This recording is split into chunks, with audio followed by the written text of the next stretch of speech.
Ang malaking ilog, guys. Ang ganda. Medyo maano lang ang tubig. Malabo kasi umulan noong nakaraan. 4 na araw.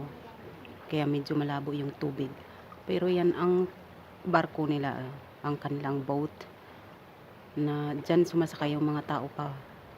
Puntang kabila. At ganun din mula doon sa kabila. Papunta dito sa kabila. Kaya safe na safe ang mga tao. Karamihan kasi dumandaan dyan mga tourist eh. Ganda diba? Ang lapad-lapad.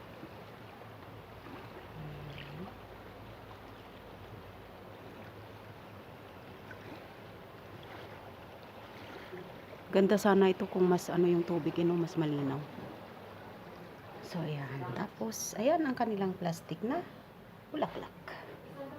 So yan ang loob ng restaurant, guys. Malinis. Tapos maraming kumakain dito mga iba't ibang mga lugar.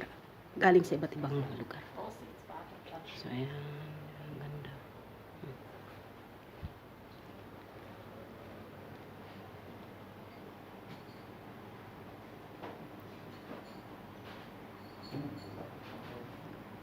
Yan, may nabasa ako, parang tusino. Ayan. Kala mo tusino eh. So, cute kasi tabi ng ilog mismo tong restaurant yan. Baba mismo ay ilog. So, ito yung restaurant nila. Kasi yan na yung ilog. Sobrang haba nito. 2 lugar ang dinadaanan. 2 bansa. Austria at saka Slovenia.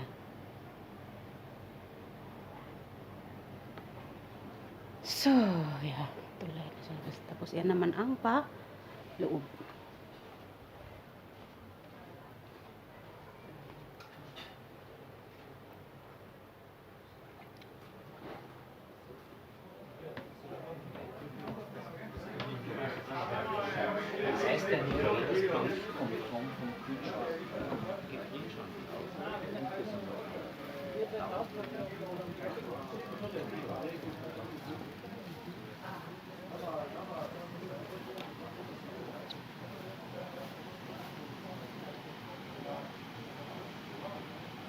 So, nandito na tayo sa labas, guys. Ito yung kanilang tulay na may displaying bulaklak magkabilaan. At ayan ang ilog.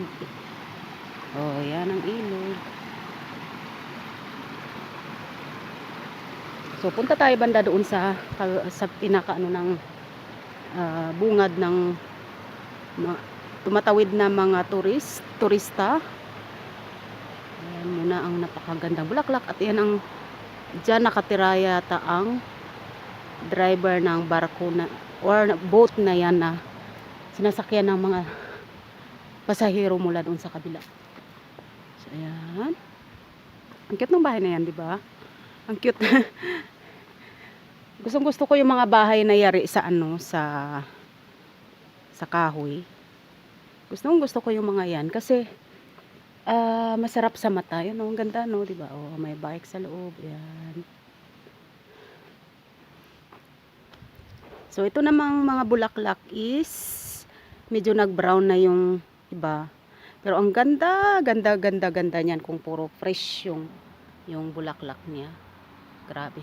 Pero ang tinanim niyan sa bahay, kailang yung magaling kong kasama sa bahay, basta na lang pinutol yung bulaklak na hindi tiningnan. Kaya sayang, binili ko pa naman noon 6 euro. O, ayan ang isda, ang display nilang isda. Ayan, o. Galing. Ay, ang ganda ng sakyan yan, o. So, ayan, dito kami tatawid mamaya, guys. Ayan.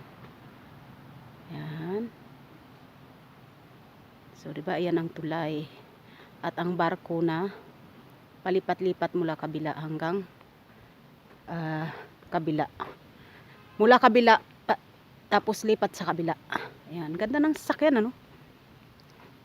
So, yan ang tulay guys. Ayan oh. So, yan ang tulay mula dito at papunta doon sa kabila. Kabilang side naman ito. Ganda ng sasakyan, grabe. Ayan, di ba? So, sigurado maraming isda dito sa loob. Ang cute ng tulay na yan. Ayan. Tapos parang mayroong malaking bahay doon sa taas. Ganda ng sasakyan na yan. Okay lang. Diba? Ang cute-cute ng ano na ito. Upuan. Ano. Ayan. Isda talaga siya.